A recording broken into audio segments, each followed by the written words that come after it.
کیا شرمگاہ کو ہاتھ لگانے سے وضو ٹوٹ جاتا ہے یا نہیں ٹوٹتا؟ یہ بھی امپورٹنٹ مسئلہ ہے کہ بہت سارے لوگ وضو کرنے کے بعد شرمگاہ اگر ٹچ ہو جائے، شرمگاہ پہ ہاتھ لگ جائے یا اس کو وہ چھو لیں یا ایسے ہی ہاتھ لگ جائے تو اس سے انسان کا وضو باقی رہتا ہے یا انسان کا وضو ٹوٹ جاتا ہے۔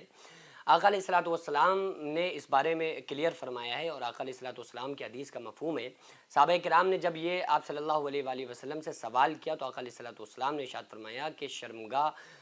پہ ہاتھ اگر انسان کا لگ گیا تو اس سے وضو اس لیے نہیں ٹوٹے گا کیونکہ وہ انسان کے جسم کا ایک حصہ ہے۔ تو شرمگاہ پہ ہاتھ لگنے سے وضو نہیں ٹوٹتا ہے۔ بعض لوگ یہ سمجھتے ہیں کہ اگر کسی کے گھٹنے کھل جائیں تو اس سے وضو ٹوٹ جائے گا۔ یاد رکھیں، گھٹنے کھلنے سے بھی انسان کا وضو نہیں ٹوٹتا ہے۔ بعض مرتبہ ایسا ہوتا ہے نا، انسان نے غسل کیا، غسل کرنے کے بعد اس نے وضو ہو گیا اس کے بعد اس نے کپڑے چینج کیے، تو جب کپڑے انسان چینج کرتا ہے، چاہے باتھ روم میں کرے، اپنے بیڈ روم میں کمرے میں آ کے کرے، تو اس کے گھٹنے کھل جاتے ہیں۔ تو اب جب گھٹنے کھل لیں تو اس سے بھی انسان کا وضو نہیں ٹوٹتا ہے۔ گھٹنے کھولنا لوگوں کے سامنے حرام ہے، یعنی گھٹنے نہیں کھلنا چاہیے، کیونکہ گھٹنے جو ہیں وہ مرد حضرات کے سطر میں شمار ہیں۔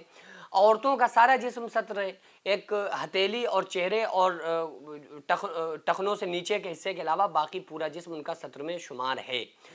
اور مردوں کا گھٹنوں سے لے کر ناف تک کا جو حصہ ہے یہ شمار ہوگا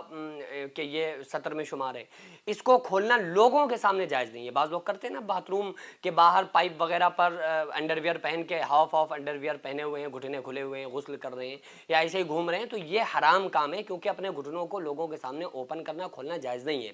تو اس سے بچنا چاہیے۔ لیکن اگر کسی انسان کے گھٹنے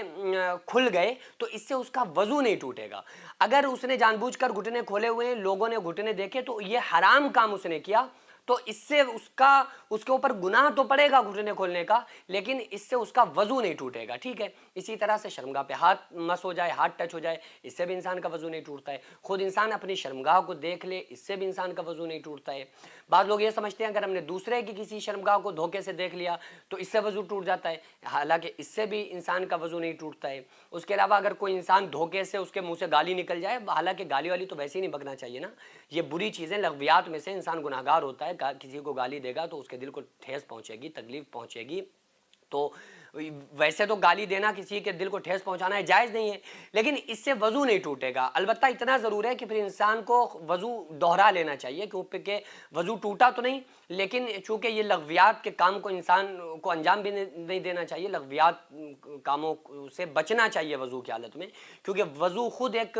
پاکی اور طہارت حاصل کرنے کے لیے انسان کرتا ہے، نماز بھی ادا کرتا ہے اور اسے طہارت بھی حاصل ہو جاتی ہے۔ اب وضو چونکہ ایک طہارت حاصل کرنے کا ایک ذریعہ ہے، اب انسان وضو کر کے طہارت اپنے جسم میں تو حاصل کر رہا ہے، اعضاء میں تو حاصل کر رہا ہے، لیکن قلب اور زبان اپنی وہ گندی کر رہا ہے، تو بہرحال اس سے بھی وضو نہیں ٹوٹتا ہے۔ لیکن یہ گالی بکنا، گناہ کے کام کرنا، یہ جو گناہ ہے اس کا جو وبال ہوگا وہ انسان کے اوپر پڑے گا، لیکن ان چیزوں سے وضو نہیں ٹوٹتا ہے۔ جو مدرسہ آپ دیکھ رہے ہیں یہ لیڈیز مدرسہ ہے، جس کی زمین کو میں نے اپنا کھیت بیچ کر جس کو خریدا، اور ایک منزل تک بنانے کا فی الحال ارادہ ہے، انشاءاللہ بنا لوں گا، لیکن اس کے بعد اس میں کروڑوں روپے کا خرچ ہے۔ آپ لوگوں سے گزارش ہے زیادہ سے زیادہ اس میں تعاون کریں، اللہ تبارک و تعالیٰ اس کا اجر آپ کو 70 گنا آخرت میں، 10 گنا دنیا میں، اور مرنے کے بعد قیامت تک اللہ تعالیٰ اس کا ثواب آپ کو عطا فرمائے گا۔